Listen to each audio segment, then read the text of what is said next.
भारत का संविधान भले ही देश में सबको समान अधिकार देता हो या फिर पीएम मोदी खुद सबके साथ सबके विकास की बात करते हो, मगर देश में आज भी जातीय भेदभाव की कई ऐसी तस्वीरें सामने आती हैं जो न सिर्फ इंसानियत को शर्मसार करती है बल्कि बताती है कि आज भी एक भारत में दो भारत बसते हैं। ताजा मामला बुलंदशहर के पहासू से सामने आया है, जहां जिंदा लोगों का तो छोड़िए, यहाँ तो दलितों की मौत के बाद उनके शवों तक से भेदभाव किया जाता है। राष्ट्रीय स्वयंसेवक संघ के सर संचालक राजेंद्र सिंह उर्फ रज्जू भैया के पैतृक गांव से जातीय भेदभाव की जो तस्वीर सामने आई है, वो न सिर्फ इंसानियत को शर्मसार करती है बल्कि सवाल खड़ा करती है कि डिजिटल इंडिया के नागरिक की सोच इतनी छोटी कैसे हो सकती है। यहाँ शमशान में इस तरह तारबंदी की गई है जैसे ये दो देशों की सीमा हो। आप भले ही जानकर हैरान हो, मगर जान लीजिए कि सभी को समान अधिकार देने वाले लोकतांत्रिक देश में ये तारबंदी दलितों के शवों के लिए, उनकी अर्थी के लिए और उसके साथ आने वाले लोगों के लिए की गई है। यानी शमशान में तारबंदी के एक तरफ अगड़ी जाति के लोगों के शव जलाए जाते हैं और तारबंदी के दूसरी तरफ उन दलितों के शव जिनके लिए शमशान में भी दीवार खड़ी कर दी गई है। पीएम मोदी भले ही सबके साथ और सबके विकास की बात करते हो, हम चांद पर चले गए हो, देश विश्व गुरु बन चुका हो या फिर इंडिया डिजिटल हो चला हो, मगर यहाँ इंसानों की तो बात ही छोड़िए, मुर्दों तक से भेदभाव किया जाता है।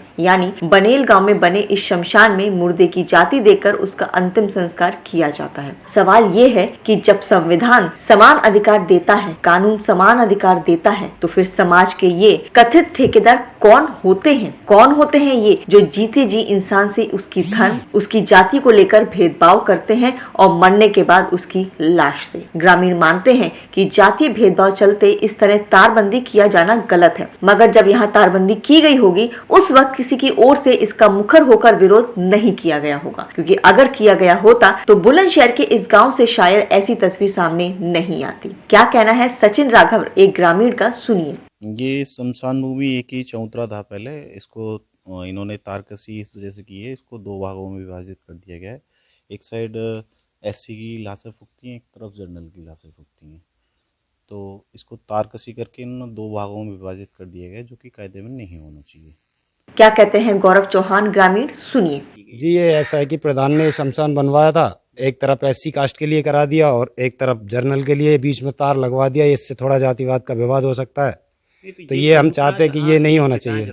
इस पूरे प्रकरण पर जब हमारी टीम ने निर्वर्तमान ग्राम प्रधान से उनका पक्ष जानना चाहा, तो प्रधान ने दिल्ली होने का हवाला देते हुए कैमरे के सामने आने से साफ इनकार कर दिया। लेकिन सवाल ये है कि कब तक एक भारत से दो भारत वाली तस्वीरें सामने आती रहेंगी। पहासू के बीडीओ घनश्याम वर्मा का कहना है कि मामला अब उनके संज्ञान में है और प्रकरण की जाँच करा नियमानुसार कार्रवाई की जाएगी। लेकिन सवाल ये है कि शमशान की तारबंदी को तो प्रशासन खत्म करा सकता है, मगर समाज के कथित ठेकेदारों के मस्तिष्क में घुल चुका जातीय भेदभाव को सरकार और प्रशासनिक अधिकारी कैसे खत्म करा पाएंगे? रोचक खबरों के लिए यूं ही जुड़े रहे हमारे साथ और हाँ, हमें सब्सक्राइब करना ना भूलें।